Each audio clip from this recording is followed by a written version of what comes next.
So, kita straight to the point malam ni untuk kita bercerita mengenai harta sepencarian. Okay?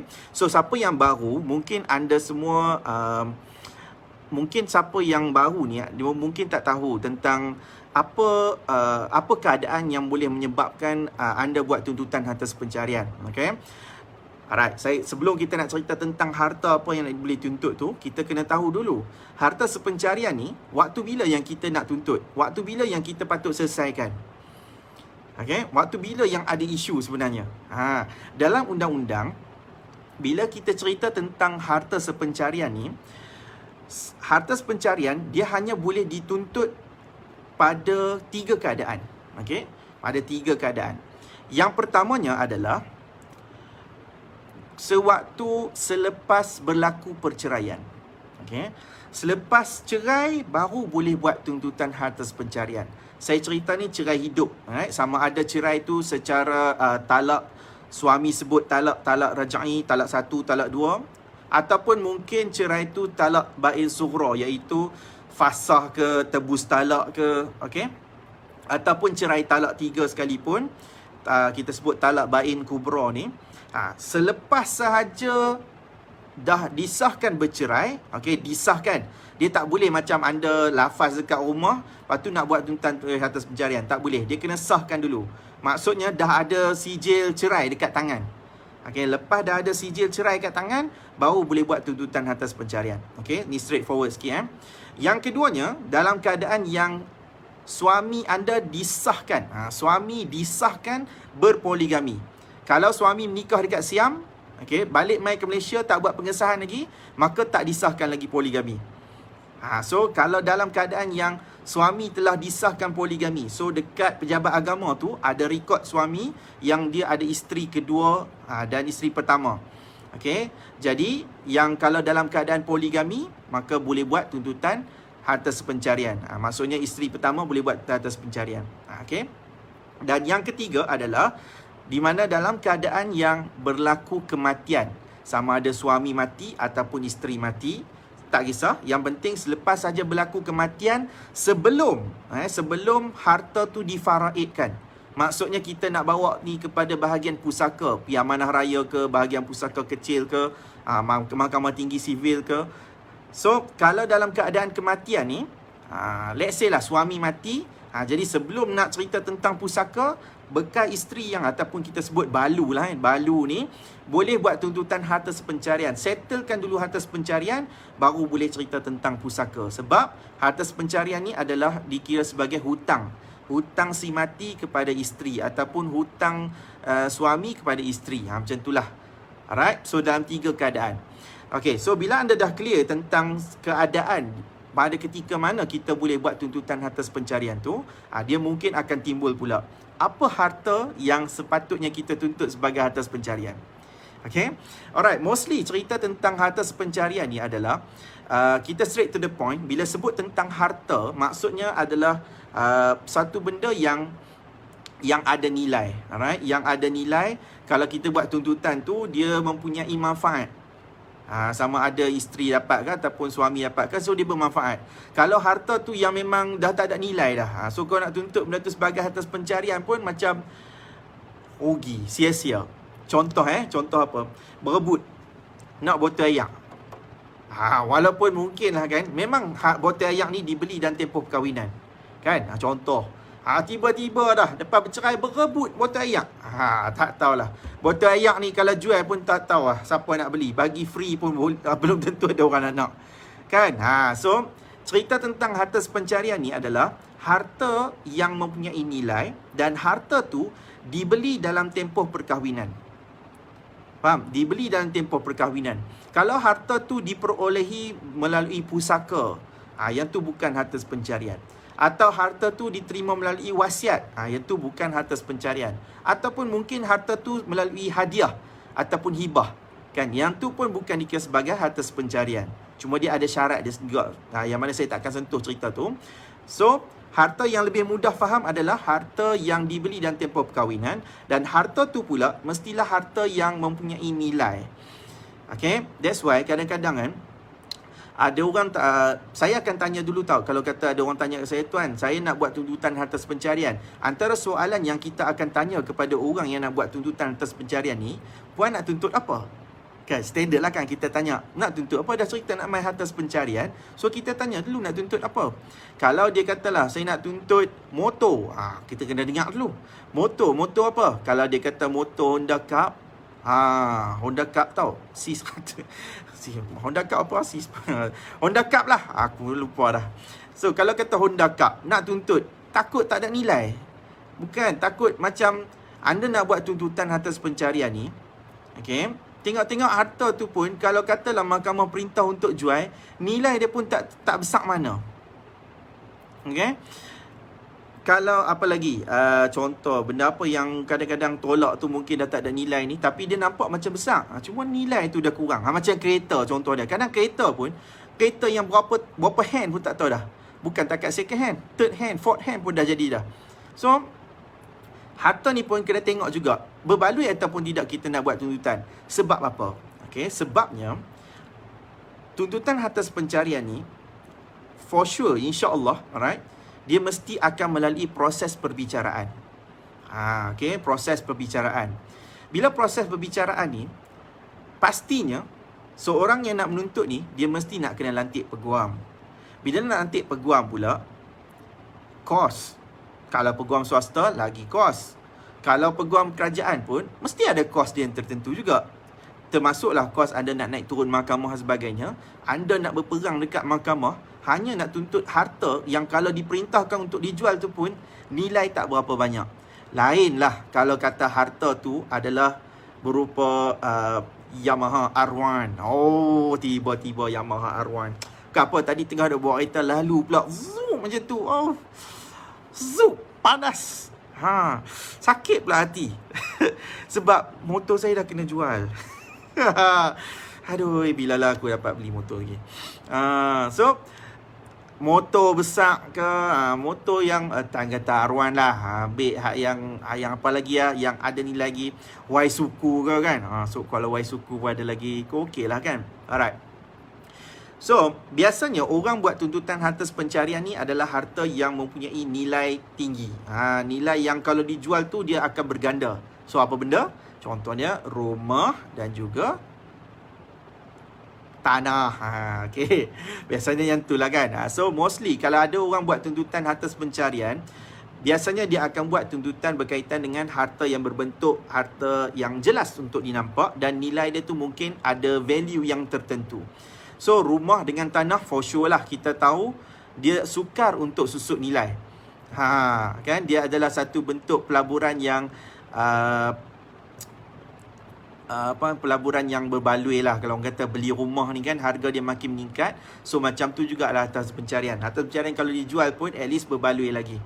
Okay. So, rumah, tanah, dan tak kurang juga ada yang buat tuntutan kereta. Biasanya kereta yang dimasukkan ni adalah kereta yang mempunyai nilai juga. Kadang-kadang kereta yang tak berapa nak ada nilai pun dimasukkan juga. Okay. Tapi biasanya kita boleh bincang, boleh tolerate. Kita kalau kata nak bergaduh tentang rumah, tak apa. Tapi boleh tak kita settlekan apa harta yang kita boleh selesaikan tanpa perlu perbicaraan. Contohnya kereta apa? Proton Wira tahun bila? Nilai ni mungkin tak sampai 5,000 pun. Jadi kita kata tak baloi lah kalau kita nak jual pun ni kan. Jadi kita mungkin boleh kata okey tak apa, yang ni awak punya, untuk bawa anak-anak pergi ke apa ke. So yang tu kita boleh settle. Cuma ada juga sebenarnya harta-harta yang kadang-kadang kita tak terfikir, yang mana benda tu boleh sebenarnya jadi hartas pencarian. Contoh. Tahu tak macam periuk pun boleh jadi hartas pencarian ke tau. Walaupun macam tak berapa nak logik, tapi kemungkinan ada sebab juga yang mana periuk ni mahal. Jadi kalau periuk ni mahal pun boleh dimasukkan sebagai hartas pencarian. Macam kecil-kecil sikit, selain daripada periuk apa lagi TV kan, macam TV ni ke. So semua tu boleh. Tapi kesukarannya kat mana? Nak tuntut semua ni boleh tau. Nak tuntut langsir, botol ayak, ni semua boleh tuntut. Sebab kan dibeli dalam tempoh perkahwinan kan. Tapi satu je masalahnya adalah macam mana nak buktikan periuk tu dibeli dalam tempoh perkahwinan. That's why jangan saja-saja nak masukkan, ikut suka je nak masuk segala mak nenek bubuh dekat dalam kita punya saman, dalam kita punya nyata tuntutan tu, kita masukkan. Alright, kita cerita kata nak bubuh rumah, kereta, periuk, sudip. Sudip pun ada juga. Sudip, apa lagi? TV, apa lagi? Periuk, kan? So, benda ni semua boleh. Cuma kita kena fikir satu perkara. Bila kita ke mahkamah syariah, alright, kita nak expect, kita nak minta hakim ni putuskan. Putuskan yang pertamanya, harta tu wujud dulu. Okay? Jadi kalau kita nak buat tuntutan harta ni, make sure kita kena tahu satu perkara di mahkamah syariah, dia mesti berkaitan dengan pembuktian. Kalau rumah, kalau tanah, kalau kereta, kalau motor, sekurang-kurangnya bukti apa yang mungkin boleh menunjukkan yang tu adalah harta yang milik suami ataupun milik isteri? Benda apa? Geran kan? Kereta ada gerannya. Motor ada gerannya. Rumah pasti ada geran. Kan? Apa lagi? Tanah. Of course lah. Jadi yang ni lah yang menjadikan kenapa tuntutan harta pencarian ni biasanya orang masukkan tentang rumah, tanah, kereta, motor, sebab ada bukti yang jelas, iaitu SMP ke ataupun geran ke, yang mana kita nak tunjukkan benda tu adalah pemilikan sama ada suami ataupun isteri, dibeli dalam tempoh perkahwinan ataupun sebaliknya. Kalau macam beli TV, okey, siapa simpan lagi resit TV? Ada. Jangan kata kalau TV mungkin ada simpan. Cuma apa beli benda-benda yang lain-lain ni. Beli gitar. Contoh nak buktikan gitar ni dibeli dalam tempoh perkahwinan pun bukan mudah pun, puan. Tak ada gitar, tak ada resit pun. So that's why jangan kita lambatkan. Ikut suka je nak masukkan tuntutan harta tu, masuk lambat, bubuh semua. Kalau macam tu, saya rasa tuntutan atas pencarian ni tak kurang 2 tahun lah. Mesti lebih daripada 2 tahun dah nak cerita benda ni.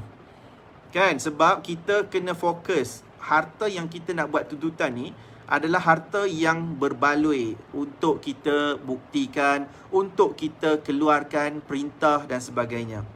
Alright? Contoh, apa lagi? Dalam beberapa pandangan lain juga, harta yang boleh dituntut sebagai harta pencarian misalnya seperti harta intelek. Harta intelek pun insya-Allah boleh jadi sebagai harta pencarian. Sebab biasanya kita duk tengok harta fizikal saja kan. Sebenarnya harta intelek pun boleh jadi kepada harta sepencarian. Contoh apa dia harta intelek? Alright, contoh dia adalah pembikinan lagu. Contohlah kan, buat lagu, tengok-tengok lagu tu buat secara bersama. Contoh buat nanti perkahwinan kan. Lagu tu mempunyai royalty, duk masuk setiap bulan tiba kan. So duk masuk setiap bulan macam tu. Jadi kemungkinan yang tu pun boleh dianggap sebagai harta intelek. Harta intelek ni macam benda yang tak nampak lah secara fizikal. Faham tak? So apa lagi lukisan. Contoh lukisan. Lukisan pun boleh jadi harta intelek juga. Alright, so cerita tentang harta pencarian ni, anda boleh namakan apa saja bentuk harta yang dibeli dalam tempoh perkahwinan, dapat dalam tempoh perkahwinan sebagai tuntutan harta pencarian. Cuma masalahnya adalah bagaimana anda nak buktikan harta tu dibeli dalam tempoh perkahwinan. Kalau rumah, geran kereta, geran rumah, geran tanah semua tu ada, insya-Allah boleh dibuktikan.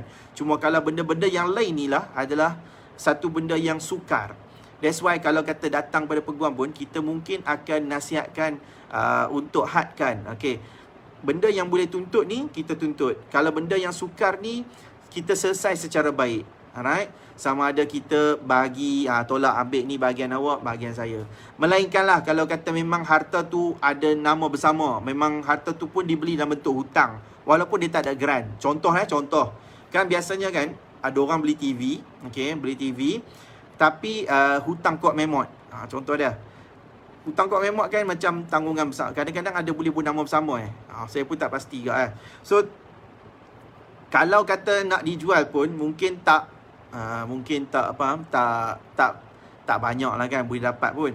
And then dia mesti kita kena selesaikan secara baik. Alright. Okey, awak nak TV awak ambil, tapi awak bagi bahagian saya berapa. Okey. So kalau cerita tentang rumah kereta semua tu, at least kalau kata tak boleh nak selesai cara baik pun, sekurang-kurangnya bahasa bicara kita boleh tunjukkan apa sumbangan kita, macam mana harta ni dibeli dan sebagainya.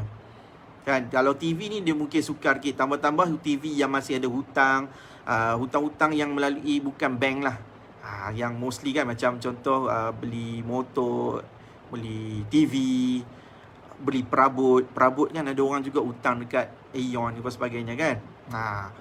So yang tu semua kita kena tahu lebih dahulu, adakah benda tu boleh kita buktikan di mahkamah ataupun tidak. Alright. So konklusinya, saya kena ambil lebih awal sikit untuk penerangan sebab saya percaya mesti ramai orang yang ada persoalan. Saya nampak tadi ada soalan-soalan tu. Okey, tapi saya akan tambung sikit lagi. Harta pencarian ni, okey, anda kena ingat satu perkara. Harta yang tuntutan yang paling sukar kalau tanya kat saya dekat mahkamah adalah harta pencarian. Okey, kerana harta pencarian mostly dia mesti tak kurang daripada setahun. Dia mesti lebih. Alright, sebab kadang-kadang ni kita mengalami kesukaran untuk membuktikan. Kalau ada geran rumah tapi geran rumah tu suami pegang, bekas isteri tak ada, macam mana kita nak buktikan? Betul tak? Ataupun isteri beli kereta, tapi suami ada bayar juga. Tapi bila dah bercerai, so bekas suami ni nak tuntut juga bahagian kereta tu, kereta yang dibeli oleh isteri. Contoh kemudian si isteri kata tak ada, yang ni geran apa, mana ada kereta ni kereta saya, awak tak pernah bayar pun. So kita pula nak buktikan. Okay. So kita kena ingat satu perkara, harta sepencarian ni adalah harta yang dibeli dan tempoh perkahwinan. Kalau kata berlaku selepas perceraian ni, nak buat tuntutan atas pencarian, it's not easy kalau anda tidak ada bukti. Okay, tidak ada documentation. Penting untuk saya nasihatkan anda pada malam ni, kalaulah masih lagi dalam rumah tangga yang baik dan sebagainya, dapatkan simpan satu salinan dokumen. Okay, memang kita kata kita doakan, alright, setiap pasangan mungkin dapat harungi rumah tangga dengan baik, aman, bahagia, kekal bahagia selamanya. Okay, tapi kita tak mustahil juga kalau kata benda yang nak berlaku kat kita, satu ujian yang besar, sama ada perceraian cara hidup ataupun cerai mati. So penting untuk anda, setiap pasangan, sama ada suami ataupun isteri, simpan dokumen yang penting berkaitan dengan satu pembelian harta, especially terutamanya harta yang ada nilai seperti rumah, tanah, kereta dan juga motosikal. Itu biasanya macam tu. Okay. Alright. Saya rasa itu saja kot. So anda boleh letakkan soalan, nanti saya akan tolong jawabkan, InsyaAllah. Okay, saya nampak soalan daripada Nur Faizah Sahar Fiza. Assalamualaikum. Waalaikumsalam. Kalau barang perabot atas nama suami tapi si isteri yang bayar bulan-bulan, bagaimana? Okey. Alright, yang ni pun soalan yang bagus. Ada orang yang dia tak lepas, okey, mungkin dia tak lepas nama untuk masuk dalam pembelian lah kan. Sama ada dia muflis ke ataupun dia dah penuh dah hutang, so dia terpaksa letakkan nama pasangan. Tapi pasangan ni dikira sebagai proksi sahaja. Alright. Pak pacak. Tapi dia yang duk bayar setiap bulan. Alright. So macam mana kita nak consider benda tu? Okey. Kalaulah harta tu dibeli atas nama dibeli oleh isteri. Isteri bayar setiap bulan tapi atas nama suami. Okey. Jadi sebenarnya benda tu boleh kita consider sebagai harta sepencarian. Alright. Asalkan harta tu dibeli dan tempoh perkahwinan. Tu syarat dia kan. So yang tu kita memang boleh anggap yang tu sebagai harta sepencarian. Cumanya adalah Bila sebut tentang 100% duit isteri keluarkan tanpa ada duit suami, suami hanya proksi sahaja. Jadi pada saya, yang tu mungkin boleh dikira sebagai harta mutlak. Alright? Sebab 100% duit isteri. Okay. Kalau suami hanya sebagai proksi sahaja, tak buat keluar duit, maka dia tidak ada sumbangan langsung. Apa sumbangan langsung? Maksudnya dia tidak ada mengeluarkan wang ringgit. Okay, dia tidak ada mengeluarkan wang ringgit, dia hanya cuma jadi pak pacak sahaja. Sebab nama dia mungkin mudah untuk lepas loan. Okay, jadi yang tu semua adalah mungkin boleh dianggap sebagai harta mutlak isteri. Tapi disebabkan ada nama sahaja, ada nama suami sahaja dekat dalam geran tu, maka pastinya macam mana pun mesti nak kena settle juga melalui proses harta pencarian. Okey. Tapi kalau katalah kan, suami dakwa kata, ya walaupun saya ni adalah proksi sahaja, tapi masa awal-awal saya ada buat keluar duit juga. Saya ada juga usaha sikit. Contoh dia untuk dapatkan benda ni, dapatkan rumah ni, contohnya perabot ni, saya ada mengeluarkan sedikit wang kepada abang lori untuk upah, contoh dia. Contoh. So yang tu mungkin boleh dianggap sebagai sumbangan langsung ataupun mungkin sumbangan tak langsung. But apa yang saya nak katakan adalah, bila cerita tentang bayaran bulanan tu 100% oleh isteri dan permulaan tu memang 100% oleh isteri, maka yang tu insya-Allah dia mesti akan menjadi harta mutlak isteri. Walaupun dibeli dalam tempoh perkahwinan, sebab isteri yang bayar sepenuhnya. So suami mungkin tak ada hak. Melainkan suami dapat buktikan yang dia ada keluarkan walaupun sedikit wang. Walaupun mungkin sebulan saja kan, dia bayar sebulan je pun. Jadi isteri pun tak ganti balik duit sebagainya. Jadi yang tu pun boleh dianggap sebagai harta mutlak. Okay, alright. Nur Ashikin Ikin. Masa suami tak ada setahun lebih, masa tu suami dekat pusat. Masa dalam setahun lebih tu, mak suami dengan adik-beradik tak ada tanggung anak bini dia. Walaupun bini dan anak sakit tak rasa bertolong, hanya lepaskan tangan sahaja. Macam mana tu? So macam mana Puan Syikin? Puan Syikin masih lagi nak bertahan ke? Saya tak tahu apa persoalan yang sebenarnya. Kalau tanya kat saya benda ni, soalan begini Puan Syikin, berkaitan dengan hati dan perasaan, saya tak boleh nak nasihat lebih-lebih. Saya mungkin boleh straightforward tentang isu perundangan sahaja. Kalau Puan Syikin rasa boleh bertahan, bertahanlah. Bersabarlah sehingga suami keluar.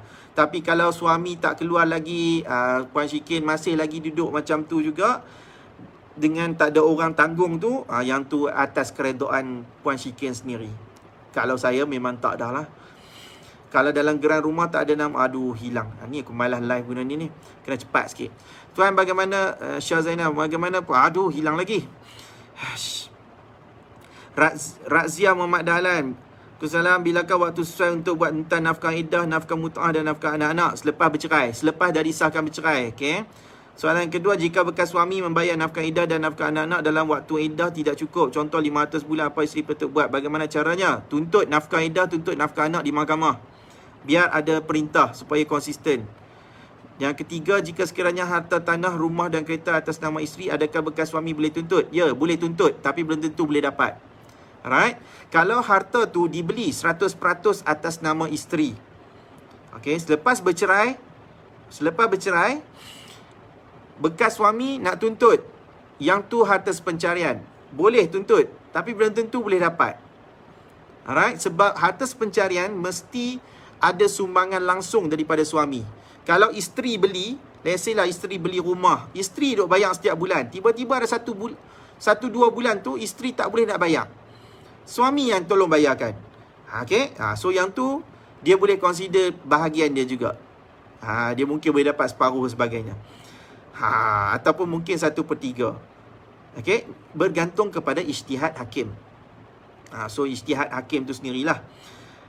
Kalaulah 100% atas nama isteri, 100% isteri bayar setiap bulan selepas berlaku perceraian, alright, bekas suami nak tuntut rumah yang dibeli atas nama isteri, Boleh tuntut, tapi belum tentu boleh dapat. Sebab tak ada sumbangan wang ringgit. Tuan Mami, laki ada harta pencarian, wanita ada sumbangan. Nak tanya kalau isteri tu, aduh hilang dah, akulah lemah betul lah kalau katanya. Okey, Nur Imiza, tuan kalau rumah loan bersama bayar pun sama tapi masing-masing nak tuntut untuk beli refinance rumah tu balik buang nama pasangan. Kalau masuk kod pun hakim boleh tuntut siapa yang layak beli rumah tu balik. Di mahkamah syariah, mahkamah tak akan tentukan siapa yang layak untuk refinance ataupun siapa yang layak untuk memiliki rumah tu. Okey, cuma dalam mahkamah syariah, perintah yang akan dikeluarkan dalam harta pencarian dia akan bunyi macam ni. Semuanya standard. Alright? Dia akan sebut harta tersebut adalah harta sepencarian sebab nama loan bersama semua bayar bersama. Okey. Harta tersebut adalah harta sepencarian. Yang kedua, mahkamah akan sebut berapa bahagian. Berapa bahagian isteri, berapa bahagian suami. Okey. Let's say lah, bahagian suami separuh, bahagian isteri separuh. Okey. Yang ketiga, mahkamah akan sebut perintah dia berbunyi-bunyi. Bahawa harta tersebut hendaklah dijual dan dibahagikan mengikut kadar yang telah ditetapkan oleh mahkamah setelah ditolak segala hutang dan sebagainya. So maksudnya, kalau katalah di mahkamah sebut tu dijual, alright, maksudnya kalau kita dua-dua setuju nak jual kepada pihak ketiga, maka jual pihak ketiga, bayar, settle, habis. So dapat masing-masing dapat baki saja. Tapi katakanlah kita tak mau keluar daripada rumah tu dan kita nak beli rumah tu. Alright, so kita kena bayar bahagian tersebut. Kalau katalah bekas isteri mampu untuk refinance rumah tu, okay, dan dia refinance, duit tu dia kena bagi bahagian kepada bekas suami. Kalau bekas suami kata, saya yang nak refinance rumah tu, saya nak beli rumah tersebut. So kalau anda setuju, anda pun macam tu juga, anda akan terima wang. Okay. Tapi kalau katalah dua-dua tak setuju, dua-dua nak refinance, biar saya yang refinance, saya nak refinance, saya nak beli rumah tu. Jadi tak ada keputusan, tak ada ketetapan, insya-Allah mesti benda ni akan pergi kepada Mahkamah Tinggi Syariah untuk penetapan harta sepencarian. Bila perintah harta sepencarian, ingat, hanya ada perkataan tu saja. Harta ini adalah harta sepencarian, berapa bahagian pihak-pihak, dan harta itu hendaklah dijual dan dibagikan mengikut kadar. Itu sahaja. So mostly apa yang saya boleh anggapkan, dia mungkin akan pergi kepada penjualan kepada pihak ketiga. Alright. So bagus juga soalan ni untuk refinance dan sebagainya kan, sebagai cara penyelesaian. Kalau memang kita mampu untuk refinance, kita refinance, dan bekas suami tak mampu, so bekas suami tu kepaksa keluar, tapi kita kena bagi duit bahagian selepas berlaku penolakan dan bagi bahagian yang selayak untuk bekas suami tersebut. Okey? Alright, bagus soalan tadi Puan Irmiza Syah Zainal. Waalaikumsalam. Bagaimana pula dengan hutang-hutang suami isteri bayar seperti tinggalkan bil elektrik, kredit kad, hutang dan sebagainya? Boleh isteri tuntut semula bayaran tersebut dan jika boleh dibuat seksyen berapa? Okey. Tuntutan yang boleh dibuat ni adalah namanya hutang dalam perkahwinan. Alright, hutang dalam perkahwinan iaitu macam contoh bayar tunggakan-tunggakan segala perbelanjaan yang kita telah tanggung. Alright. Saya cerita ni lebih kepada hutang yang bersifat wang ringgit yang dipinjam. Okey. Sorry lah, saya tak ada nak tengok section berapa sekarang ni. Banyak lagi soalan. Okey. Saya pun bukan hafal. Saya Al-Hafiz juga, tapi Al-Hafiz dalam bentuk lain lah. Tak Al-Hafiz section sangat lah. Okey. So, tapi dalam kad mahkamah dia ada nama dia tuntutan hutang dalam perkahwinan. Okey, kalau katalah ada tunggakan nafkah. Kalau ada hutang, suami pinjam duit, so yang tu nama dia hutang dalam perkahwinan. Termasuklah kita membayar hutang kad kredit dan sebagainya. Cuma problemnya bila cerita tentang hutang dalam perkahwinan ni adalah bagaimana kita nak buktikan benda tu dipinjam oleh suami. Kan, nama pun hutang kan. Maksudnya pihak yang berhutang tu, okey, kita nak tuntut, so kita nak buktikan adakah betul dia berhutang ataupun adakah betul dia pinjam dan memang kita ada perjanjian hutang tersebut. Alright. Penat tak? Saya minum air sekejap lah. Dia bila live guna ni guna handset ni, hilang belakang.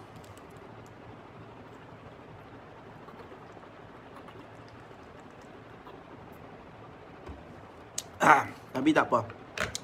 Saya akan cuba jawab hari ni. Banyak-banyak tak apa, insyaAllah. Kalau siapa yang tak nampak soalan tu, try post sekali lagi bagi banyak-banyak komen. Oh, engagement tinggi. Thank you. Thank you so much. Lupa pula nak ucapkan kepada anda yang share video ni, share saya punya live. Thank you. Okay. Kalau kowek atas nama isteri, boleh ke isteri ambil barang tu? Of course lah. Kalau atas nama isteri, memang isteri yang bayar 100%, memang isteri boleh dapat 100%. Yang tu bukan harta pencarian, tapi dia boleh dikira sebagai harta mutlak.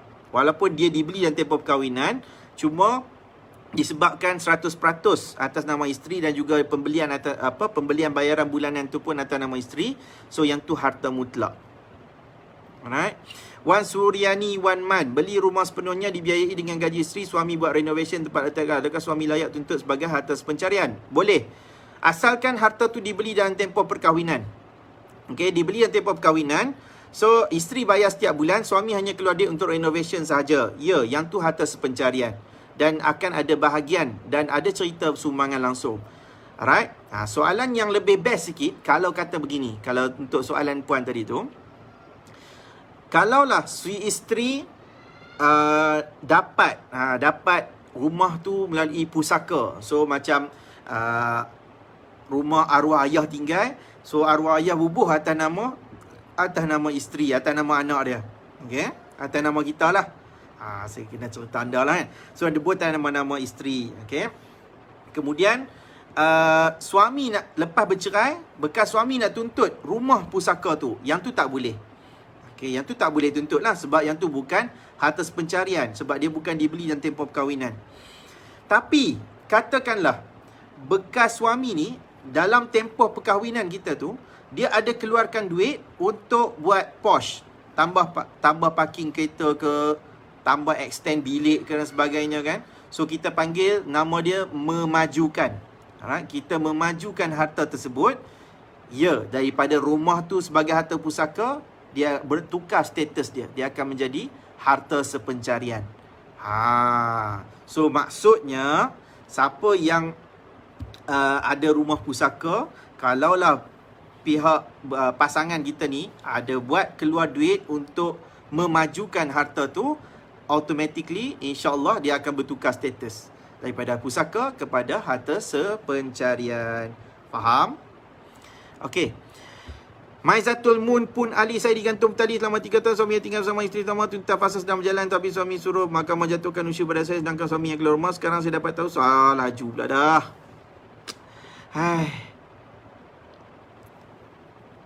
Cik Hakim, suami ada secara langsung, kalau isteri tak ada secara langsung semasa tempoh perkahwinan, dia boleh tuntut secara tak langsung. Aduh, hilang lagi stresnya. Ya Allah.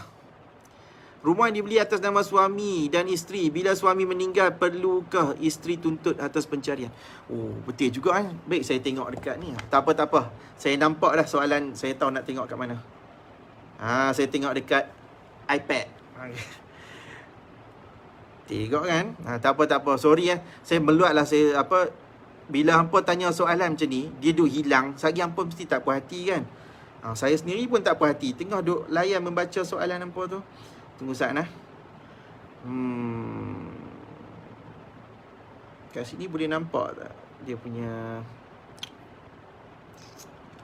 mana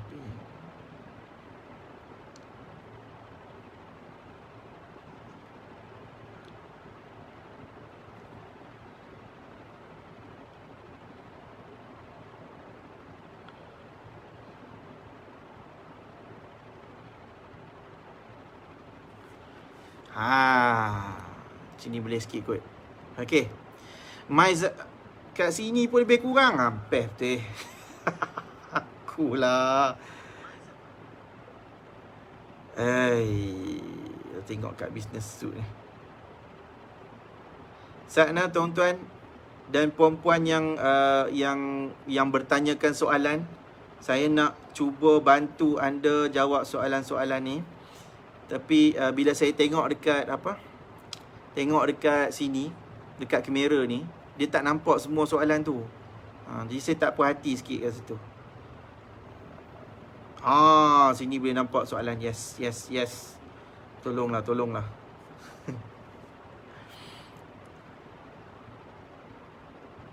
Baik. Okay. Alright. Senang. Okay. Good. Okay, saya nampak apa yang saya nampak saja, okay. InsyaAllah lah kot. Saya jawab secara sepintas lalulah sebab banyak sangat soalan ni. Kita pun akan cuba berhenti pada pukul 11 kan. So, kita ada lebih kurang dalam 40 minit lagi. Okey, Mami Ham, saya bercerai dengan bekas. Dia kata saya tak layak tuntut atas penceraian. Katanya saya tak layak tuntut sebab tak kerja makan gaji. Tempoh perkahwinan 20 tahun. So, jawapan dia puan sebagai seorang bekas isteri kalau tuntut harta sepencarian, kalau bekas isteri ni, jangan kata tak bekerja, memang duduk suri rumah lah. Okay? Tak buat keluar duit pun untuk beli harta tu. Still, bekas isteri boleh tuntut harta tu sebagai harta sepencarian. Okay? Dan bahagian dia mungkin tak dapat separuh lah. Cuma dia ada, bergantung pada ijtihad dan biasanya maksimum dia 1/3. Okay? 1/3 sahaja. Okay, sebab apa? Sebab isteri dia ada cerita sumbangan tak langsung. So, apa sumbangan tak langsung tu? Seperti basuh baju suami, memasak, menguruskan rumah tangga, menguruskan anak-anak, kan? Yang tu semua kita sebut sebagai sumbangan tak langsung. Okay, so bekas isteri kalau tuntut atas pencarian, dia masukkan isu macam tu, insya-Allah dia mesti boleh dapat juga harta tu sebagai harta pencarian. Cuma dia tak mungkin boleh dapat tinggi lah. Okay. Zainab Hamzah, rumah yang dibeli atas nama suami dan isteri, bila suami meninggal, perlukah isteri tuntut atas pencarian? Kalau tanya saya, perlulah. Sebab kalau anda tak tuntut rumah tu sebagai harta pencarian, kalau suami meninggal, isteri hanya dapat bahagian dia 1/8 kalau ada anak. Kalau tak ada anak, 1/4. Okay. Kalau anda tak tuntut, itulah bahagian anda. Kalau anda tuntut harta pencarian atas harta yang ditinggalkan oleh arwah si mati, arwah suami, bahagian anda mungkin boleh dapat separuh, mungkin juga 1/3, mungkin juga 2/3. So, anda dapat bahagian, let's say lah separuh. Okay. So, lagi separuh tu adalah bahagian si mati, bahagian suami, arwah suami. Bahagian arwah suami tu pula akan kita sebut sebagai bahagian pusaka. So, kalau pusaka, anda akan dapat juga bahagian pusaka. So, plus harta pencarian campur dengan bahagian pusaka. Dapatlah lebih sikit. Okay, so kalau kata anda tak mau tak mau keluar daripada rumah tu pun, so anda kena bagi bahagian dekat keluarga si mati. So tak adalah tinggi sangat. Kan? Okey, Kak Nita Nas, suami dah lafaz cerai. Kami duduk berasingan sementara tunggu proses perceraian pada Disember nanti. Suami sedang membuat urus jual rumah. Bolehkah saya tuntut harta sepencarian? Okey, nak tuntut atas pencarian mostly kebanyakannya adalah kita perlukan sijil perceraian dulu. Maksudnya disahkan dulu bercerai oleh mahkamah. Lepas dah disahkan bercerai, okey, dapat sijil cerai baru buat tuntutan atas pencarian. Yang tu lebih baik. Alright? Lebih baiknya adalah selepas habis iddah. Kenapa? Sebabnya contohnya, kalaulah anda buat tuntutan harta pencarian dalam keadaan anda masih beriddah. Okay, let's say lah suami cerai kita dengan talak 1. Kita pergi mahkamah pun buat pengesahan, mahkamah sabitkan lafaz talak 1. Okay, so kita beriddah, iddah rajai. Maksud iddah rajai ni, iddah yang boleh kita rujuk. Kita masih boleh duduk satu rumah lagi dengan suami kan. So, kita duduk satu rumah. And then, tiba-tibalah anda nak buat tuntutan harta pencarian. Nak jadi cerita lah. Ni nak jadi cerita drama yang aku nak reka ke apa ni kan. Nak jadi cerita, anda dah buat tuntutan harta pencarian. Okay. Nak jadi cerita, anda nak rujuk balik. So, kalau anda rujuk balik, okay, harta pencarian anda tadi tu anda kena tarik balik nanti. Sebab tak berlaku perceraian kan. So, kalau tak berlaku perceraian, maka tak adalah tuntutan harta pencarian tersebut. Faham? So, macam mana keadaan yang terbaik? Selepas dah habis iddah dan selepas dah dapat perintah perceraian ataupun sijil cerai. Okey? Cik Hakim, ya sebelum ni baca lancar je live kat laptop. Sebab live kat laptop ni pakai StreamYard. Yang ni tak pakai StreamYard. Okey, yang ni pakai Facebooknya. So nampak dia macam mana? Kamera tu lebih clear. Kamera tu lebih clear sikit. Kan kalau guna StreamYard ni dia jadi lain sikit. Kan orang semua kan kalau nak tengok gambar pun, dia pun suka tengok gambar HD, gambar jelas-jelas, hak yang muka licin kan. So, kenalah bagi nampak sikit kan. Tak apalah, kita dah ada penyelesaian ya. Kita baca kat sini. Okey. Zainab Hamzah tanya, ni saya dah jawab tadi ya. Rumah ada nama isteri dan suami, bila faraid dapat tak bahagian isteri? Boleh dapat faraid. Okey. Alright, Yati Slumber. Yati Slumber kata, harta pencarian keluarga suami ada hak ke nak ambil? Kereta and motor sepenuhnya suami yang bayar. Motor suami saya beli untuk saya hadiah nikah. Oh, okey. Ni kalau katalah berlaku kematian, suami kematian dan kemudian anda nak buat tuntutan atas pencarian. Kalau tuntutan atas pencarian dibuat, alright, anda plaintiff, anda yang menuntut, pihak yang akan dituntut iaitu defender ni, bukannya si mati lah. Of course lah kan. So dia akan dimasukkan dengan nama-nama ahli waris. Siapa ahli waris? Adik-beradik si mati, anak-anak kita, mak si mati, bapa si mati. Okay, ni semua adalah ahli-ahli waris. So kalau ramai adik-beradik semua tu, ramai ahli waris, ramailah pihak defendant. Okay, baik, let's say lah, cerita harta sepencarian ni, cerita yang suami dengan isteri beli dan sebagainya. Okay, suami isteri yang sumbang everything. Yang tiba-tiba berlaku kematian suami, keluarga suami ni nak juga bahagian. Kan dia tak puas hati, dia nak tuntut juga. Dia kata yang tu bukan harta pencarian, yang ni adalah harta pusaka. Kan? Alright. Boleh ke dia claim yang tu harta pusaka? Jawapan dia boleh. Kita lah yang kena buktikan yang tu harta pencarian. So kita kena cerita tentang sumbangan dan sebagainya. So let's say lah, mahkamah perintahkan kata, ya, yang tu harta pencarian. So harta pencarian dia bukan dapat 100%. Okay, dia bukan dapat totally 100%. So dia akan ada bahagian, sama ada 1/2, 1/3, ataupun mungkin 2/3, ataupun mungkin apa-apa nilai yang mahkamah tetapkan. Okay, so kalaulah mahkamah tetapkan tu separuh, jadi separuh lagi tu adalah bahagian si mati yang kita sebut sebagai bahagian pusaka. So kalau bahagian pusaka, ahli-ahli waris yang lain pun berhak ke atas motor tersebut. Sebab harta tu dibeli yang tempoh perkahwinan. Dan yang pentingnya adalah dalam geran motor tu nama siapa. Tu je. Kalau nama geran motor tu nama isteri, tak bolehlah pihak keluarga tu nak claim. Okay, kalau nama tu atas nama arwah si mati, suami ni, maka memang secara tak langsung kita boleh anggap yang tu harta pusaka. Dan kalau kita masuk atas pencarian, dia kena holdkan dulu untuk bincang yang tu atas pencarian ataupun tidak. Alright. Rosnani Hasan, bekas suami beli sebuah rumah tanpa pengetahuan isteri, lepas 2 bulan pembelian rumah itu perceraian pun berlaku. Bolehkah isteri tuntut nanti? Macam mana? Bekas suami beli sebuah rumah tanpa pengetahuan. Okey. Lepas 2 bulan pembelian rumah itu perceraian berlaku. Ya, boleh. Boleh tuntut sebab dia dibeli dalam tempoh perkahwinan. Okey. Bagaimana cara menuntut nanti tapi ada surat penyerahan kunci? Tak. Cara nak buktikan, okey, bila sebut tentang bukti, of course, bila cerita nak tuntut harta, kita mesti ada pembuktian harta. So, kita kena ada salinan at least, SMP ke, SMP tahu tak? Sale and Purchase Agreement. Maksudnya, perjanjian jual beli.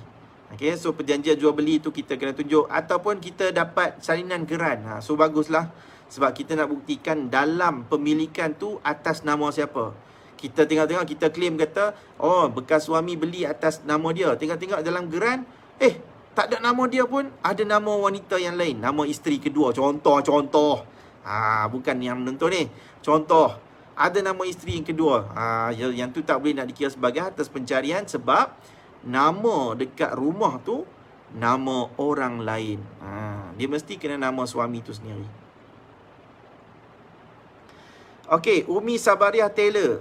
Assalamualaikum. Adakah hadiah pemberian suami dikira sebagai harta sepencarian? hadiah ataupun hibah. Okey, hadiah dengan hibah lebih kurang lah kan.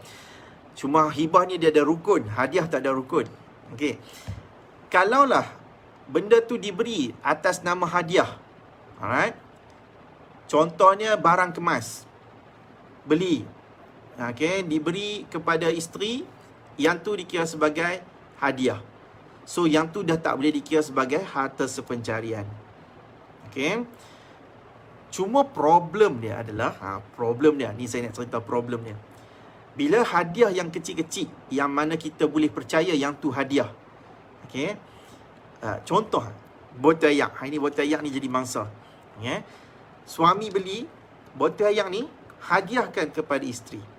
Okey. So yang ni kita mungkin boleh anggap yang tu sebagai hadiah, pemberian. Dan kita kalau bercerai pun, kita tak boleh claim kata yang ni sebagai harta pencarian dah, sebab dia dah hadiah ataupun hibah. Okey. Cuma problem yang selalu berlaku adalah kalau beli benda yang mahal. Kan? Contohnya kan, suami beli rumah, contoh dia. Suami beli rumah. Okey, kemudian dia kata, rumah ini saya hadiahkan untuk awak. Saya akan hadiahkan untuk awak. Okey, so kita pun rasa macam, seronok lah. Tiba-tiba, okey, tak ada pun dalam geran rumah tu, geran tanah ke tu kan, tak ada pun nama anda. Masih ada nama suami ataupun bekas suami tu. Selepas berlaku perceraian, okey, sama ada cerai hidup ataupun cerai mati, dahlah anda tak ada perjanjian semua tu. So anda kata yang ni rumah anda, nak tuntut yang ni sebagai atas pencarian pula. Anda nak tuntut kata, kenapa suami nak tuntut pula? Bukankah hari tu anda kata yang ni sebagai hadiah? Yang ni di sinilah berlaku masalah.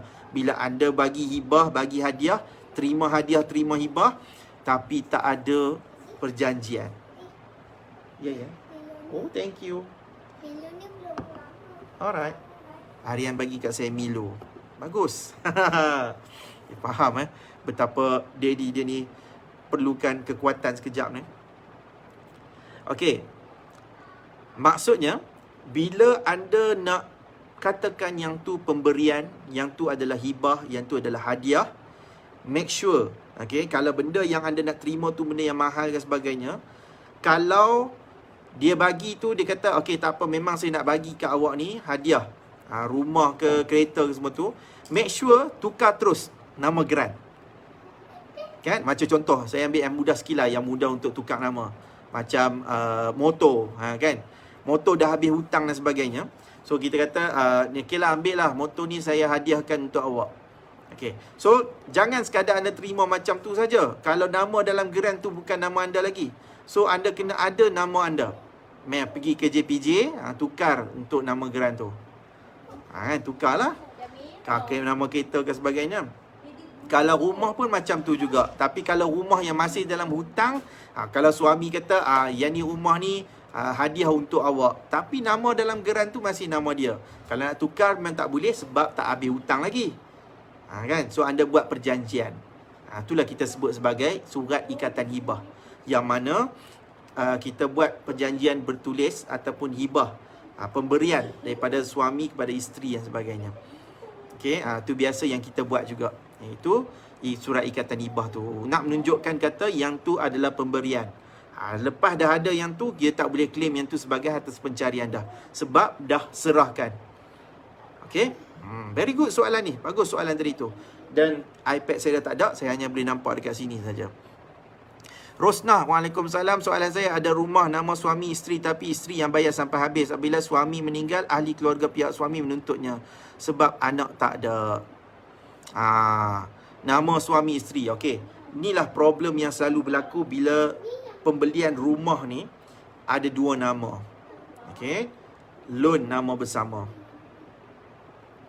Bila loan nama bersama ni, okey, dalam geran nama bersama, kalau si mati sebelah ni, suami yang mati, so harta bahagian si suami ni, bahagian rumah suami ni, dia akan dikira sebagai pusaka.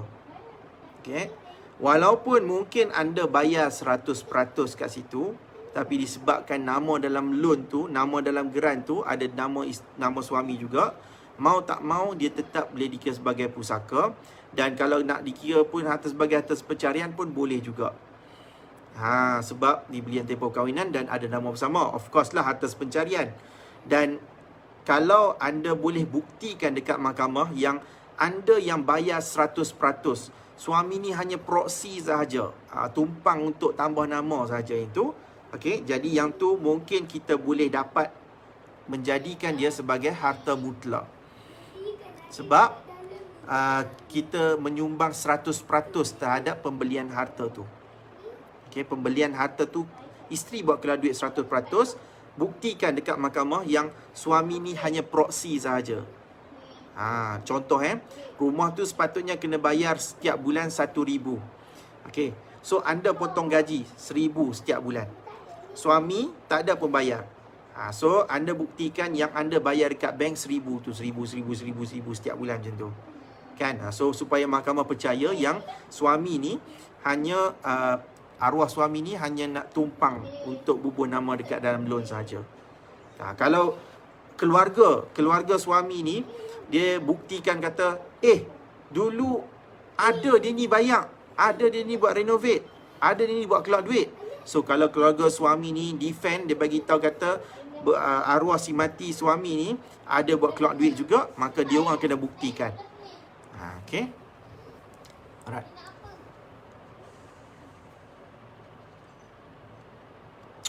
Kalau soalan anda lebih kurang sama, okay, saya harap apa yang saya terang ni dapat faham lah juga, no?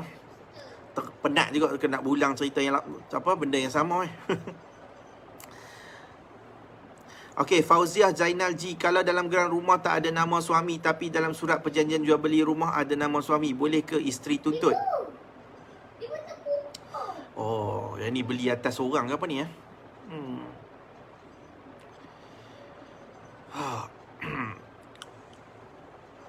Soalan Puan Fauziah Zainal G agak berat sebab kita tak tahu nak kategorikan rumah tu milik siapa.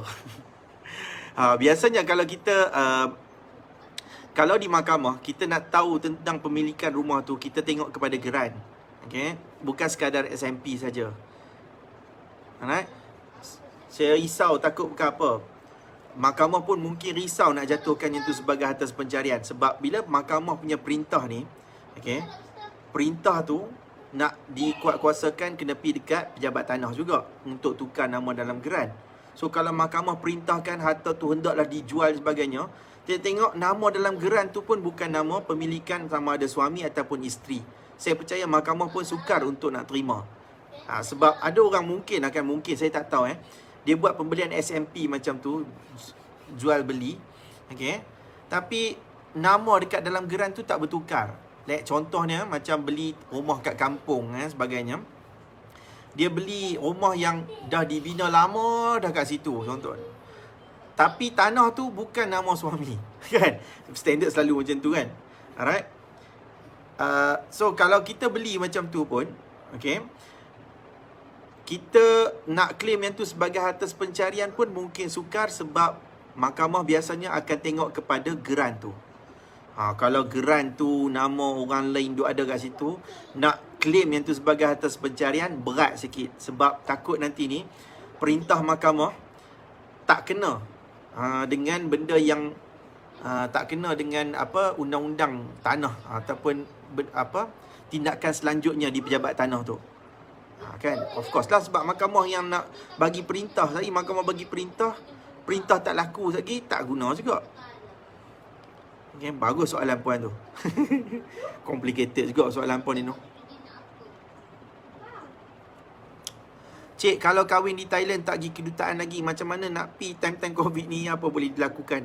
Yang ni kena minta kat immigration. Tak ada cara lain. Yang ni cara dia kalau kata tak dapat lagi surat konsulat ni, kena pi konsulat juga lah. Kenalah buat permohonan, permohonan ke immigration ke apa ke, minta dia orang benarkan.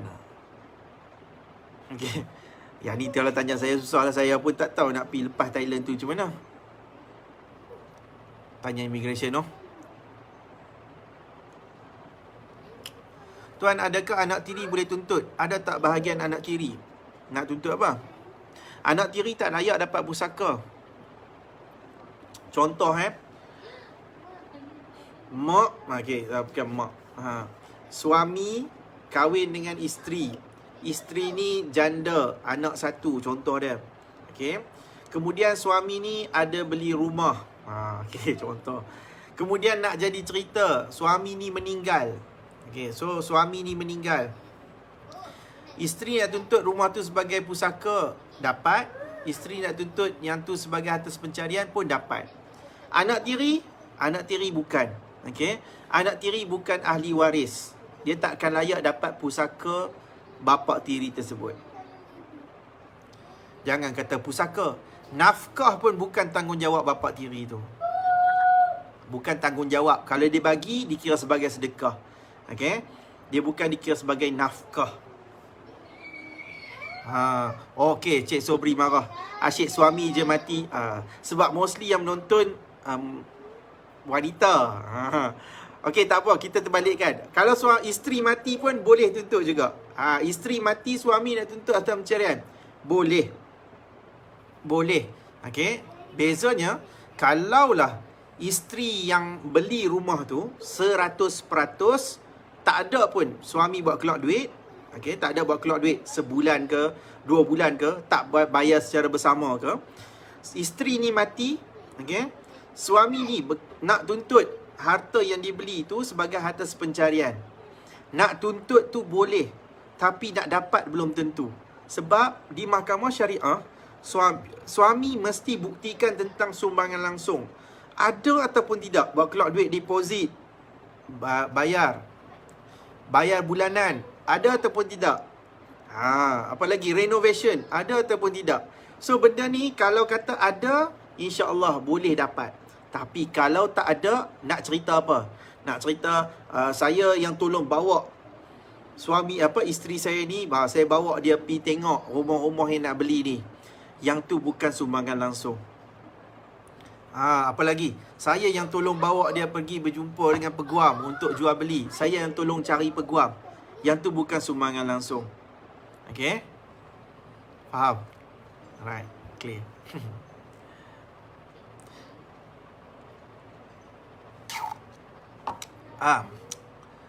Akilah Zahra. Kalau rumah beli atas nama husband and loan pun nama husband, bila bercerai boleh ke isteri tuntut? Boleh Selalunya up to berapa persen yang boleh dituntut? Tuntut ni, kalau dalam kita punya saman ni, kita taklah bubuh nama tu berapa persen kita nak. Kita minta yang tu sebagai harta pencarian dan kita mungkin boleh namakan minta separuh. Kalau kita rasa kita layak dapat lebih, bubuhlah 2/3. Kalau kita rasa kita nak serah je pada mahkamah, tentukanlah mahkamah berapa bahagian pun. So kita namakan minta disiar sebagai harta pencarian. Okey.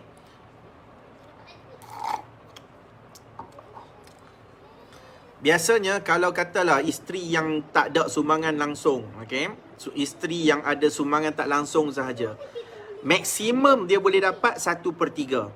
Okey, biasanya berdasarkan kepada kes-kes yang pernah saya lalui dan juga berdasarkan kepada pembacaan. Berdasarkan kes yang pernah saya bawa dan berdasarkan kepada bahan bacaan yang saya pernah baca, maksimum pun 1/3. Dan ada juga keadaan yang hakim ijtihad, hakim berikan dalam bentuk persen. Saya pernah dapat yang klien tu dapat 20%. Ada 18% pun ada. Saya tak tahu macam mana hakim kira. Ni yang kita panggil sebagai ijtihad. So hakim yang tentukan berdasarkan kepada dia punya ijtihad ni kita panggil apa? Dia punya rasa dia selepas dia mendengar kepada perbicaraan kes. Alright? Thank you Cikgu Mi. Cikgu. Lama tak dengar orang panggil saya cikgu. Thank you. Alright. Okay. Cawan Piring, terima kasih untuk soalan 1. Saya mohon nasihat tuan untuk soalan kedua. Saya pun tak nampak apa soalan yang kedua, Cik Cawan Piring. Okey, Cik Hakim. Kalau suami mati, isteri boleh tuntut atas perceraian tak langsung ke dekat mahkamah atau atas selama ni berbakti dekat suami? Kalau boleh, keluarga suami kena bayar? Kena bayar. Kalau suami mati, isteri boleh tuntut atas perceraian tak langsung ke dekat mahkamah? Yalah. Suami mati bolehlah tuntut atas isteri boleh tuntut atas perceraian. Kalau boleh keluarga suami ke kena bayar. Atas pencarian ni Cik Hakim, kalau dia macam mana ni, saya tak pernah faham. Kalau memang dah bahagian atas pencarian isteri tu, dia dapat baki dia tu adalah pusaka lah. So kalau kata si isteri ni dia nak dia tak mau jual, dia nak semua. So si isteri ni bayarlah kepada keluarga yang layak untuk menerima pusaka ni, supaya jangan kacau. Tak apalah, ni atas pencarian bahagian pusaka, so ada berapa lagi bahagian pusaka ni, ni saya bayar untuk kepada ahli-ahli waris yang layak. Jangan kacau lah rumah ni, biar saya duduk. Tapi kalau katalah ahli waris yang lain semua tak kisah, kata kami pun tak mau, so buat penyerahan, buat serahan macam tu saja, so tak adalah siapa nak kena bayar ke siapa. Okey.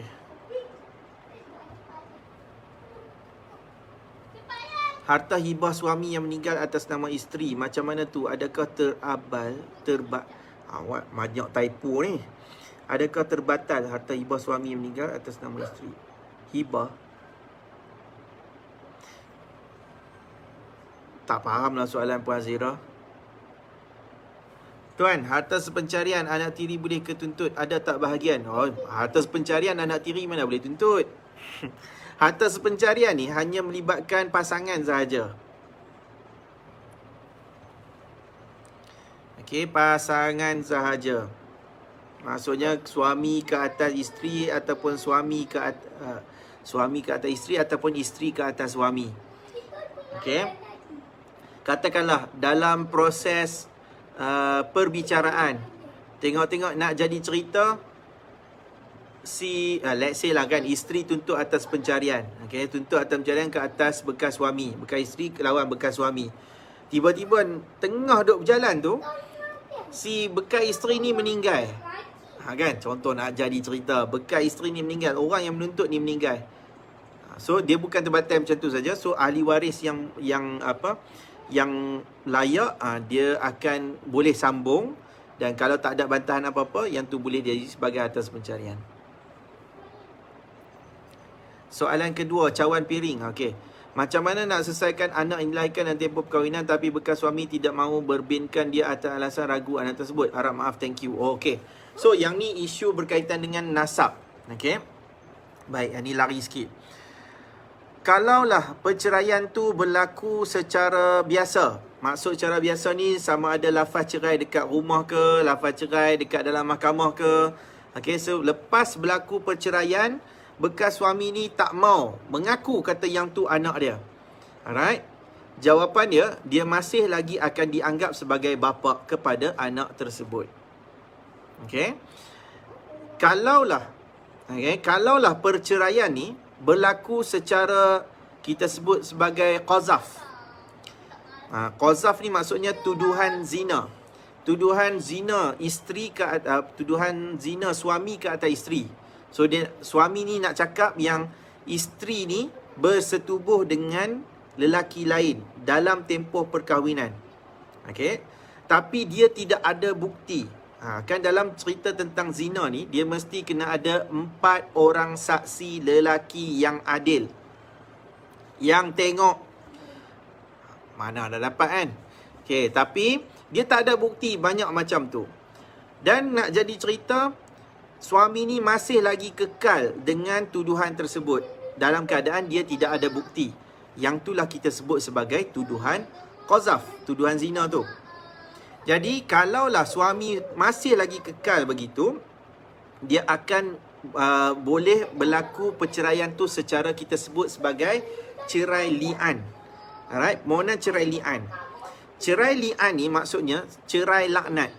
Cerai laknat ni dia macam mana kita panggil dia kena ada macam sumpah yang dia kata isteri ni bersetubuh dengan lelaki lain dan dia nak menafikan yang tu anak dia. Dalam kandungan perut tersebut. So kita sebut sebagai permohonan li'an tu. Dan si isteri pula dia akan bersumpah juga bahawa dia tidak ada orang lain dan sebagainya. Okey, dan dia yang ni adalah anak dia. Tapi suami bersumpah, isteri pun bersumpah, maka terpisahlah. Okey, terpisahlah perkahwinan tersebut selama-lamanya. Kalaulah ni baru nak relate ni. Kalaulah perceraian tu secara perceraian li'an tersebut, okey, berlaku di dalam mahkamah dan suami nak menafikan yang tu anak dia, insya-Allah yang tu boleh. Sebab nak menafikan nasab, nak menafikan yang tu anak kita, dia mesti melalui permohonan cerai secara li'an. Permohonan cerai li'an dia berat sikit. Okey. Tapi kalaulah cerai ni cerai biasa, fasah ke, talak biasa ke, okey, tebus talak ke, kemudian lepas tu suami nak claim kata yang tu bukan anak dia, insya-Allah mesti tak boleh punya. Sebab bercerai tu tak ada pun cerita tentang li'an tersebut. Dia semasa proses nak bercerai tu sendiri. Okey. Tuan Fahmi, yang saya tanya tu harta pencarian tak langsung, bukan secara langsung. Yelah, sumbang bakti saya tanya tu harta pencarian tak langsung. Yelah, sumbangan tak langsung kan. So kalau memang isteri ni, bekas isteri ni hanya ada sumbangan tak langsung saja, dia memang hanya akan memberikan keterangan berkenaan dengan sumbangan tak langsung sajalah. Tapi for sure juga keterangan tak langsung pun dia mesti buktikan juga tentang harta tersebut wujud. Okey, yang tu tak boleh dilari jugalah. Nak tuntut harta rumah, kena buktikan rumah dulu dan kemudian buktikan yang tentang sumbangan tak langsung tu. Bagaimana selesai anak yang sampai sekarang tak dapat berbinkan suami kerana dinafikan? Okey, jawapannya adalah kena buat permohonan pengesahan nasab. Okey, kena pergi ke Mahkamah Tinggi Syariah untuk buat permohonan pengesahan nasab di Mahkamah Tinggi Syariah. Dah 2 kali tanya tak menjawab pun Tuan penat taik. Saya Kak Mah, saya tak nampak soalan ni. Tu masalahnya.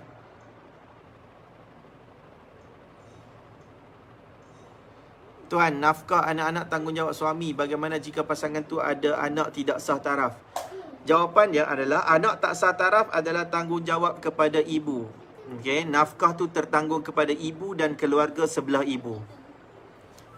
Okey, keluarga sebelah ibu. Siapa yang baru tahu ni, dia akan rasa macam glup. Okey. Dia bukan tanggungjawab lelaki tersebut. Kalau lelaki tu jenis bertanggungjawab, okey.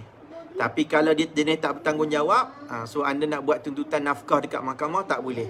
Sebab anak tak sah taraf adalah tanggungjawab kepada ibu dan keluarga sebelah ibu 100%. Kalau kata berlaku perceraian, bapa biologikal tu tak boleh tuntut hak jagaan anak ke atas anak tak sah taraf ni. Ismailin, kalau suami tu meninggal, rumah tu masih nama suami. Yalah.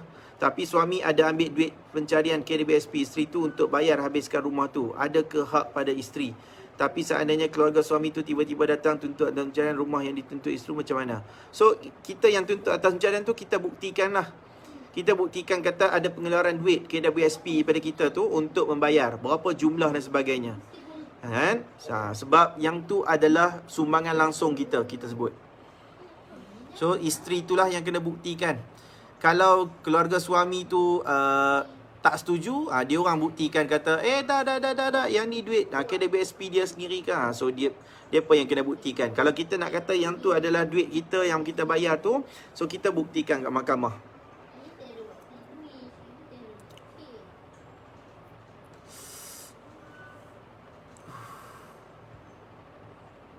Tu kira talak berapa tu li'an tu cikgu? Okey. Li'an dia tak ada nilai talak. Dia bukan macam talak rajai. Ada talak 1, talak 2, kan? Dia talak 3, 4 semua tu tak ada. Dia sama macam fasah. Fasah kita sebut talak bain sughra. Okey, talak yang tak ada nilai, tapi kalau kata nak bersama balik kena ada akad nikah yang baru, mas kahwin yang baru. Kalau talak tu talak 3, talak kita sebut talak bain kubra. Maksudnya bekas isteri ni dia tak boleh nak kita tak boleh nak rujuk dah.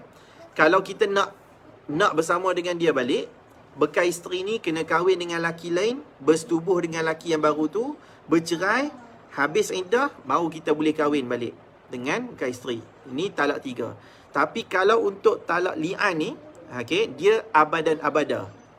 Maksudnya selama-lamanya. So kalau kita nak balik dekat dia pun tak boleh dah. Okey, dah haram hukum dia. Sebab kita dah bersumpah li'an, sumpah laknat kat situ. Jadi kita dah tak boleh nak nak kahwin balik dan sebagainya dah. Dia tak ada nilai talak 1, 2, 3, tak ada macam tu. Kalau talak 1, dia sebut talak 1 kali pertama, ataupun talak 1 kali kedua, ataupun talak kedua. Ikutlah. Kena tengok bilangan tu lah. Okey. Wan Aminah, saya nak tahu macam mana kalau isteri meninggal dulu, suami kahwin lain. Lepas itu suami meninggal, ada sebuah rumah, macam mana nak tuntut? Anak isteri ada 4, macam mana tuntut? Boleh je, jangan kira rumah tu berapa orang anak semua tu. Yang penting tu adalah, kita ni nak tahu tentang harta pencarian ni. Harta pencarian ni adalah harta yang dibeli dalam tempoh perkahwinan kita. Kalau memang harta tu dibeli dalam tempoh perkahwinan kita, okey, betul kan? Aku baca ni kan? Betul. Kalau harta tu dibeli dalam tempoh perkahwinan kita, yang tu adalah harta pencarian. Kalau dibeli tu luar daripada tempoh perkahwinan, sama ada sebelum kahwin ataupun selepas bercerai, yang tu bukan harta pencarian. So kalau harta tu memang dibeli dalam tempoh perkahwinan, kita boleh tuntut. Kalau nak tuntut tu dekat mana? Dekat Mahkamah Tinggi Syariah. Tu cara nak jawab macam mana nak tuntut tu kan. Kena buat saman. Kena filekan di Mahkamah Tinggi Syariah. Okey, Puan Wan Aminah. Azilawati, boleh tak macam Kuwait TV mesin basuh kalau kematian ada anak tiri minta bahagian bapaknya, harta perceraian minta dihalalkan. Anak tiri tak boleh dapat harta pencarian takut keliru. Anak tiri ni tak ada hak untuk harta pencarian dan tak ada hak untuk pusaka bapak tiri. Okey, dia tak ada bahagian dia. Tapi isteri ada. Isteri ada bahagian harta pencarian dan isteri itu ada bahagian pusaka.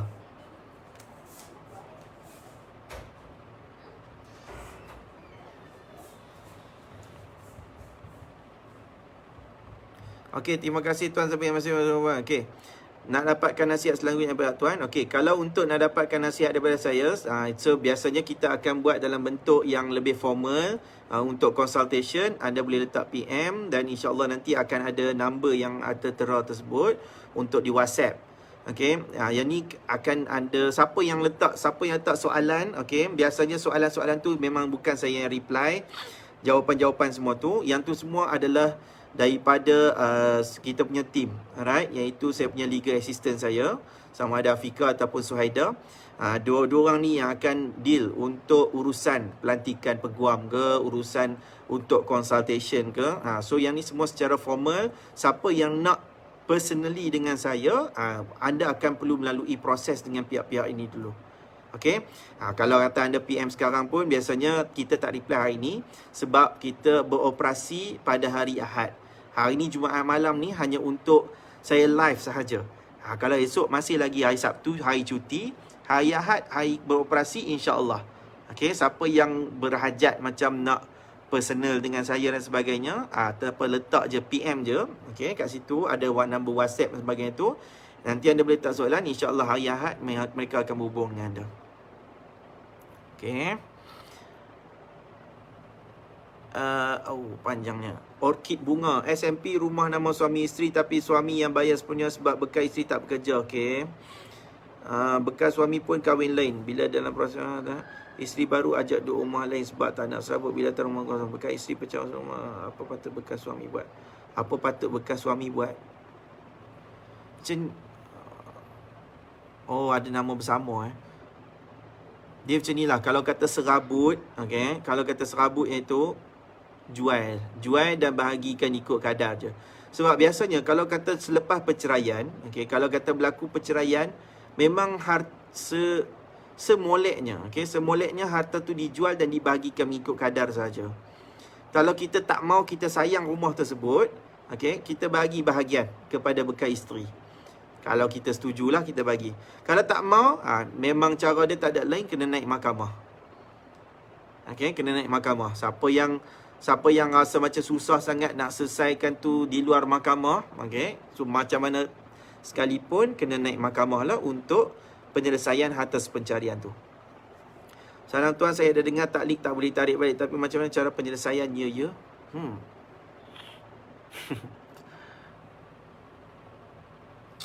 Taklik memang tak boleh tarik balik. Macam mana nak selesaikan?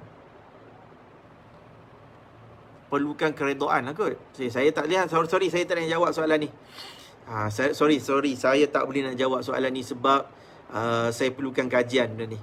Dah buat taklik, kemudian nak tarik balik kan. Sorry malam ni saya blank sikit. Saya bab ni dia dah lari. Saya duk prepare tajuk harta pencarian, tiba nak jadi harta secara ni jadi pening Pengalaman Tuan Mami urus harta pencarian berapa tahun paling lama? Oh, ada satu kes tu harta pencarian sampai 3 tahun. 3 tahun. Sebab tu saya kata kes yang paling sukar. Selepas kes hak jagaan anak. Kes hak jagaan anak adalah kes yang sukar juga. Okey. Walaupun kadang-kadang nampak macam mudah kan. Dia yang susah tu sebab isu anak ni. Isu anak ni tak berkesudahan. Selepas habis dapat perintah pun masih ada lagi isu.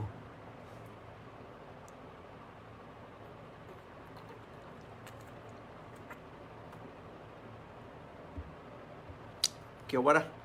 Elok ke sebelah.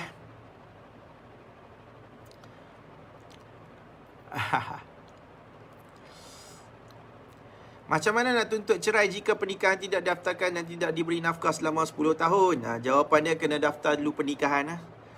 Nak bercerai kat sini tak boleh lah. Kalau sebab tak buat pengesahan, kena ada daftar dulu, kena ada sijil nikah kat sini dulu, baru boleh buat perceraian kat sini. Kalau tak ada sijil nikah kat sini, nak bercerai kat sini tak boleh lah. Okey, Puan Sherry. Daftar dulu perkahwinan tu, baru boleh buat permohonan cerai. Sama ada cerai biasa ke, cerai fasah ke, cerai taklik ke. Ayu Egi, maaf tanya sekali lagi, tak pasti dah jawab. Saya tanya, jika rumah dibeli dengan masih berhutang hanya nama suami, dia baik hati, dia buat surat tu bagi hadiah kat bini. Okey, bagi hadiah. Bini umur tak banyak meninggal, adakah surat ikatan hibah tu akan terbatal, rumah kembali? Oh, okey, baik. Kena tengok dekat surat ikatan hibah tu, ada perjanjian macam tu tak? Maksudnya kalau kata meninggal tu patah balik kepada suami ataupun tidak, kan? Sebab kadang-kadang ada orang dia buat perjanjian macam tu. Kalau dia tak ada perjanjian macam tu, dia kata macam bagi 100%. So kalau dah kata hibah yang tu, rumah tu secara tak langsung sebenarnya adalah milik isteri tu lah. Tapi isteri tu meninggal, maka rumah tu akan menjadi pusaka. Okey, rumah tu akan jadi pusaka. Cuma problemnya adalah kalau harta tu dihibahkan tu hanya melalui perjanjian macam tu sahaja, tapi tak buat pengesahan. Tak buat lagi pengesahan, tak ada pun perintah pengesahan hibah tu. Okey, so ahli waris kena buat pengesahan hibah tersebut dulu. Okey, contoh isteri dapat hibah rumah tu. Okey.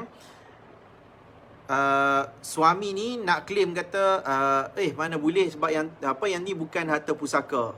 Okey, yang ni bukan harta hibah tapi dia harta pusaka. So nak claim kata yang tu harta pusaka ataupun harta hibah. Orang yang nak kata yang tu hibah, dia kena buat permohonan pengesahan. So let's say lah ahli waris, okey, ahli waris kepada isteri yang meninggal ni, dia pergi ke Mahkamah Tinggi Syariah, dia buat permohonan pengesahan. Dia kata rumah ni adalah milik si mati, isteri ni, sebab bekas suami ni ada bagi hibah. So dia kena buktikan kepada mahkamah yang berlaku hibah tersebut. Kalaulah selepas perbicaraan tu mahkamah sahkan bahawa hibah tersebut adalah hibah yang sah, jadi harta tu adalah harta hibah, maka kalau kata isteri tu meninggal, harta hibah tu menjadi harta pusaka. So bekas suami ni tak boleh kata balik yang tu adalah harta milik dia semula. Faham? Okey, alright. itu saja daripada saya. Sorry. Saya dah tak larat dah pun. Dia jam. Banyak soalan malam ni. Sorry, tapi saya rasa macam banyak benda juga soalan daripada anda semua yang saya belajar sendiri. Okay.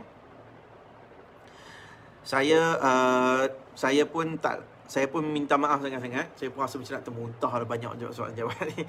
Okay. Saya cuba yang terbaik. Saya mohon ampun dan maaf kalau kata ada soalan yang saya tak dapat nak jawab, yang tak nampak dekat sini dan sebagainya.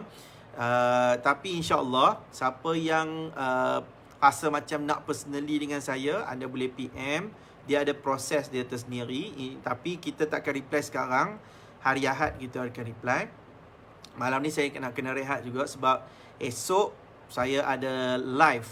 Saya kena bagi talk bersama dengan Universiti Sultan Zainal Abidin, UNIZA, bahagian Fakulti Undang-Undang. So dia orang jemput untuk bagi penerangan tentang hak anak angkat. So anak angkat di Islam. Okay. Alright, itu saja. Sorry sangat-sangat, dan saya perlukan rehat juga. Saya letih. Okay, thank you kepada anda yang bertanyakan soalan, yang menantikan saya punya live, yang tekan share. Anda semua sangatlah saya sayangi. Saya mengucapkan terima kasih banyak-banyak. Saya doakan anda semua dalam keadaan sihat sejahtera, terlindunglah daripada wabak, bencana dan sebagainya. Okay. Alright. Itu saja daripada saya. Thank you so much. I love you all. Wabillahi taufiq wal hidayah. Wassalamualaikum warahmatullahi wabarakatuh. Jumpa lagi minggu depan. Bye-bye.